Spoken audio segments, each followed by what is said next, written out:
Olá a todos, meu nome é Daniel Novaes, sou doutorando em Educação no programa de pós-graduação Stricto Sensu em Educação da Universidade de São Francisco, sou orientando da professora doutora Ana Paula de Freitas, e hoje a gente vai conversar um pouquinho sobre nossa pesquisa de doutorado realizado com uma criança com diagnóstico de autismo no segundo ano do ensino fundamental de uma rede municipal de educação do interior do estado de São Paulo.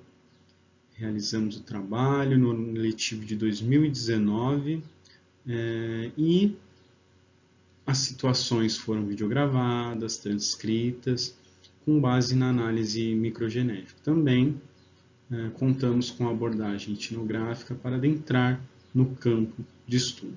Para hoje, trazemos um recorte, um dado que diz respeito à participação dessa criança com autismo na aula de língua portuguesa. Então, a criança com autismo na prática de leitura e escrita, o reconto do cordel A Velhota Fofoqueira. Situando um pouco a educação, no ano de 2019, o município estava se adequando à Base Nacional Comum Curricular, porque foi de comum acordo que as escolas entrariam nessa reforma e se adequariam ao conteúdo da base. Então, partindo desse pressuposto, começamos a entender que o componente de língua portuguesa da Base Nacional Comum Curricular assume o texto, nos anos iniciais do ensino fundamental, como unidade de trabalho que relaciona a escrita com seus contextos de produção. E aí a pergunta que fica é, mas como trabalhar com o texto e também sua capacidade de abstração com uma criança com autismo nessa etapa do ensino, se a sua relação pedagógica é perpassada por descritores que justamente vão demarcar os prejuízos na capacidade de imersão na esfera simbólica? Tendo em vista esse questionamento, o objetivo que aqui se propõe é analisar, a partir da literatura de um cordel, como a criança com autismo participa. O estudo é fruto de uma pesquisa de doutorado, aprovada pelo Comitê de Ética e Pesquisa da Universidade de São Francisco e tem apoio da CAPES. O sujeito é uma criança com autismo de 8 anos, matriculada no segundo ano do ensino fundamental. O estudo parte da base teórico-metodológica da perspectiva histórico-cultural vygotskiana, cuja tese principal reitera a linguagem humana como fundante na relação intersubjetiva do sujeito com o outro. O dado aqui discutido foi videogravado e transcrito, fundamentado na abordagem microgenética. As análises com base nessa abordagem focalizam a relação pedagógica da criança com o gênero cordel.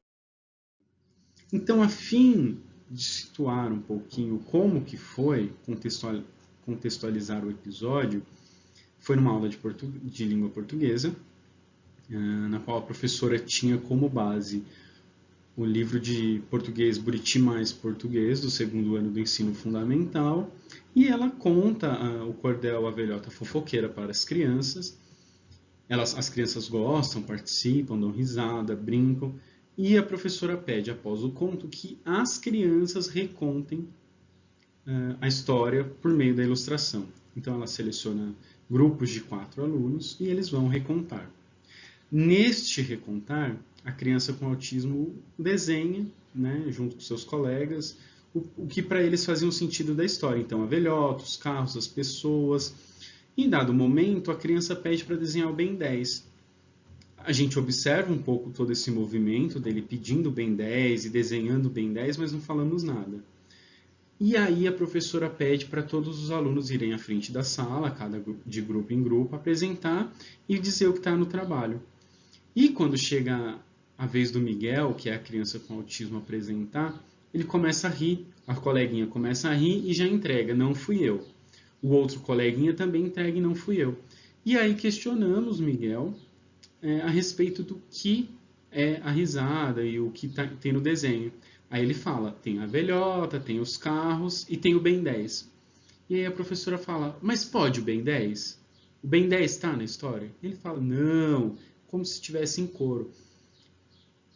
E aí, quando ele diz isso, a professora chama atenção, fala assim: bom, a história era o reconto da velhota fofoqueira e não do Ben 10, então não tem Ben 10 na história.